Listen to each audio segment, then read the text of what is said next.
Hello friends, welcome to my channel. आज बात करूंगा म्यूचुअल फंड्स के बारे में। म्यूचुअल फंड्स हम सब जानते हैं कि एक पूल्ड इन्वेस्टमेंट व्हीकल होता है जिसमें मल्टीपल यूजर्स अपना कुछ अमाउंट एसआईपी या लमसम के जरिए एक फंड मैनेजर को देते हैं एंड फंड मैनेजर जो है वो आपके इन्वेस्टमेंट अमाउंट से शेयर्स परचेज करता है और मैनेज करता है। Accordingly they provide you the return according to the NAV of the mutual fund. तो म्यूचुअल फंड सही तो होता है, ये हमको सबको पता है, और म्यूचुअल फंड इन्वेस्टमेंट से रिटर्न जनरेट करने का एक बहुत अच्छा तरीका है। बट कौन सा म्यूचुअल फंड ले, ये बहुत ज़्यादा टेंशन की बात होती है, क्योंकि जब हम फंड म्यूचुअल फंड सेलेक्ट करने जाते हैं तो हमें बहुत सारे सिमिलर रैंकिंग्स के, सिमिलर वोलेटिलिटी के और similar return rate of return के म्यूचुअल फंड्स दिखते हैं। बहुत सारे फंड हम वेल नोन हम जानते हैं, कई को हम नहीं जानते, बट कौन सा म्यूचुअल फंड सही है हमारे लिए इसको सेलेक्ट करने के आप खुद बिना किसी से पूछे, बिना किसी से डिस्कस करे खुद भी जान सकते हैं कि कौन सा म्यूचुअल फंड लेना चाहिए। तो सबसे पहली बात करें तो हम रेटिंग्स की, तो जो इंडिपेंडेंट एजेंसीज होती है, तो पहला स्टेप म्यूचुअल फंड सेलेक्ट करने का जो हमारी इंडिपेंडेंट रेटिंग्स है म्यूचुअल फंड्स की जो प्रोवाइड करती है, वो हमें देखना चाहिए। जैसे क्रिसिल हो गए या जो भी इंडिपेंडेंट रेटिंग एजेंसीज है, उन्होंने कैसी रेटिंग्स प्रोवाइड कर रखी, तो ये एक बहुत अच्छा परफॉर्मेंस पता करने का म्यूचुअल फंड्स का एक बहुत अच्छा जरिया है। तो ये तो एक फर्स्ट फैक्टर हो गया। बट अगर सपोज करिए आपने 5 म्यूचुअल फंड सेलेक्ट किए जिनकी रैंकिंग 1 है, उसके बाद आप सेकेंड नंबर पे क्या जाते हैं, पास्ट रिटर्न। तो पास्ट रिटर्न भी एक इंपॉर्टेंट फैक्टर होता है, but it's not only factor to decide a mutual fund. So हम लोग ज्यादातर लोग क्या करते हैं, बस पास्ट रिटर्न देख के सोच लेते हैं कि ये म्यूचुअल फंड आगे भी अच्छा करेगा, तो उसको उस पे ना जाते हुए हमको पास्ट रिटर्न, सिर्फ पास्ट रिटर्न ना देखते हुए और भी कई फैक्टर्स होते हैं जो मैं बताना चाहूंगा। तो लेट्स से एक पास्ट रिटर्न आपने देख लिया, आपने एक्सट्रैक्ट करे 3 म्यूचुअल फंड जिनके रिटर्न ऑलमोस्ट सेम है, जिनकी रैंकिंग ऑलमोस्ट 1 है, और returns almost let's say like 13-14 के आसपास है। तो आपने ये म्यूचुअल फंड सेलेक्ट कर लिया। अब उसके बाद अगर हम बात करें, वैसे तो 10 फैक्टर्स होते हैं, but 4 most important factors after filtering with this initial 2 factor, आप इसमें 4 और फैक्टर ऐड कर सकते हैं। तो पहला फैक्टर है एक्सपेंस रेशियो। जब भी आप म्यूचुअल फंड खरीदें तो आप उसको पता करें कि उसका एक्सपेंस रेशियो कितना है। एक्सपेंस रेशियो मतलब म्यूचुअल फंड आपसे कितना डिडक्ट करेगा पर एनम के बेसिस पे।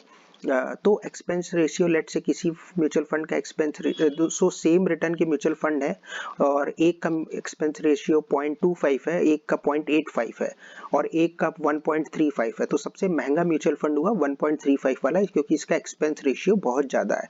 तो एक्सपेंस रेशियो मतलब आप सपोज करिए आपको 10,000 रुपए रिटर्न मिला 4 महीने में, अब उसका एक्सपेंस रेशियो बहुत हाई होगा, तो वो जो है आपके रिटर्न्स में से अच्छा खासा पैसा जो है आपकी वेल्थ में से डिडक्ट होता रहेगा। और अगर ओवरऑल इसको बहुत लंबे समय के लिए कैलकुलेट करें, 10-20 साल के लिए, और आपका इन्वेस्टमेंट अमाउंट बहुत ज्यादा है, तो ये एक्सपेंस रेशियो और भी ज्यादा निकल के आएगा अगर आप टोटल पूरी वेल्थ को कैलकुलेट करें।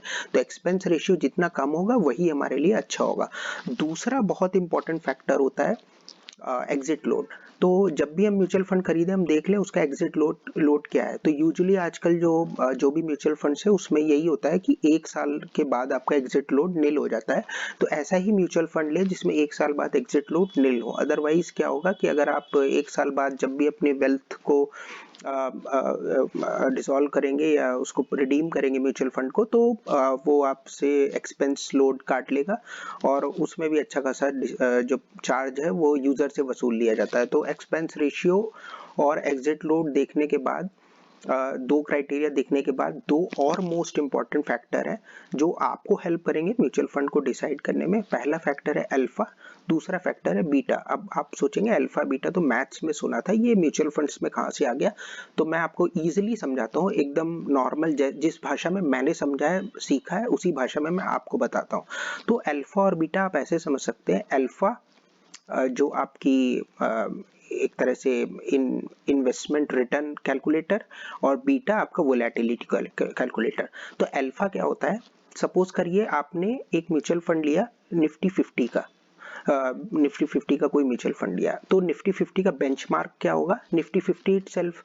तो जो आपका म्यूचुअल फंड है वो बेंचमार्क से कितना ज़्यादा रिटर्न प्रोवाइड कर रहा है, कितना कम रिटर्न प्रोवाइड कर रहा है या उसी के बराबर रिटर्न प्रोवाइड कर रहा है, तो वो अल्फा से डिफाइन होगा। तो लेट्स से आपका alpha let's say 1 point something है, तो आपका मतलब म्यूचुअल फंड अब बेंचमार्क से ज़्यादा रिटर्न प्रोवाइड कर रहा है। और यहीं अगर अल्फा 1 से बिलो है तो वो बेंचमार्क से कम रिटर्न प्रोवाइड कर रहा है। सिमिलरली आपने आईटी म्यूचुअल फंड लिया तो आईटी का बेंचमार्क हो गया सारे आईटी सेक्टर जो के स्टॉक्स हैं वो।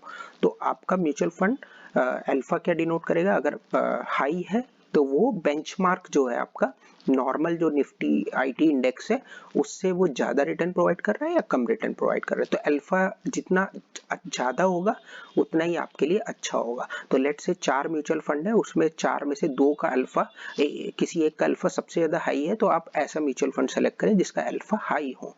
दूसरा बीटा, बीटा वोलेटिलिटी इंडिकेटर है। इसका मतलब सपोज करिए आप अगर बीटा 1 है तो इसका मतलब जितना आपका बेंचमार्क फ्लक्चुएट हो रहा है उसी के अकॉर्डिंग आपका म्यूचुअल फंड भी फ्लक्चुएट हो रहा है। लेट्स से मार्केट जो इंडेक्स है आपका Nifty 50 index let's say 50 point down है, तो उसी के अकॉर्डिंग अगर बीटा 1 होगा तो मतलब आपका जो म्यूचुअल फंड है वो भी उतना ही % डाउन होगा।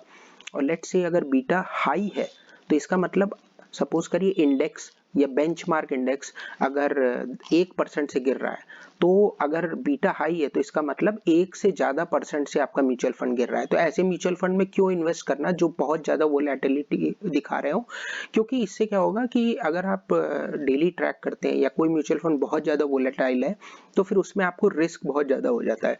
जितना बीटा कम होगा वोलेटिलिटी उतनी कम होगी, लेकिन देखा यह जाता है कि जिसकी वोलेटिलिटी है जिसका बीटा बहुत कम होता है उसका अल्फा भी कम होने लगता है और जिसका बीटा बहुत हाई होता है उसका अल्फा भी हाई होने लगता है। तो हमें एक नॉर्मलाइज अल्फा बीटा देखना होगा, ना बहुत ज़्यादा हाई हो बीटा ना बहुत ज़्यादा लो हो alpha.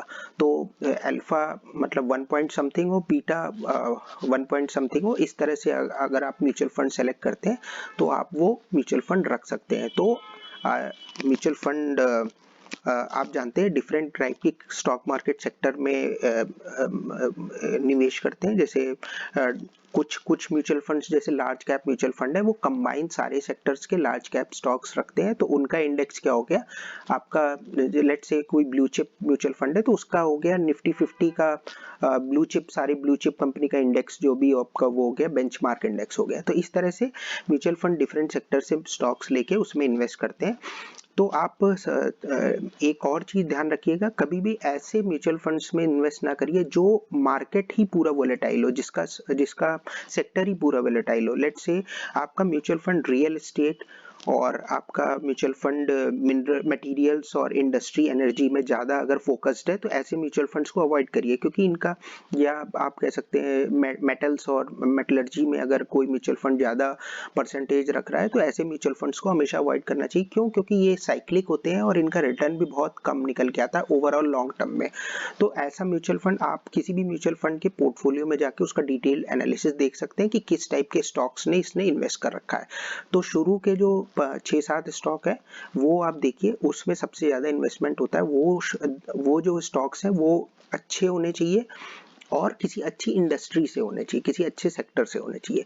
So banking and finance जरूर होना चाहिए आपके म्यूचुअल फंड में, क्योंकि ये एक इकोनॉमी का बैकबोन होता है। जितना ज़्यादा बैंकिंग और फाइनेंस सेक्टर रहेगा आपके म्यूचुअल फंड में उतना ही आपका म्यूचुअल फंड और अच्छा रहेगा। इसके अलावा आप आईटी, फाइनेंस, हेल्थ केयर, उसके डिफरेंट स्टॉक हो सकते हैं। तो फाइनली इस तरह से अगर आप म्यूचुअल फंड सेलेक्ट करते हैं तो आप कह सकते हैं कि म्यूचुअल फंड सही है और म्यूचुअल फंड डेफिनेटली आपको एक अच्छा खासा रिटर्न लॉन्ग टर्म में बना के देंगे बिना किसी टेंशन के। आपको ना तो मार्केट ट्रैक करने की जरूरत रहेगी और ना ही मार्केट को आपको डेली अप डाउन की चिंता होगी। तो आप इन्वेस्ट करके देख सकते हैं। Thank you so much for watching this video. अगर आपको वीडियो अच्छा लगा हो तो प्लीज़ इसे लाइक करिए, चैनल को प्लीज़ सब्सक्राइब करिए। Thank you so much, have a great day.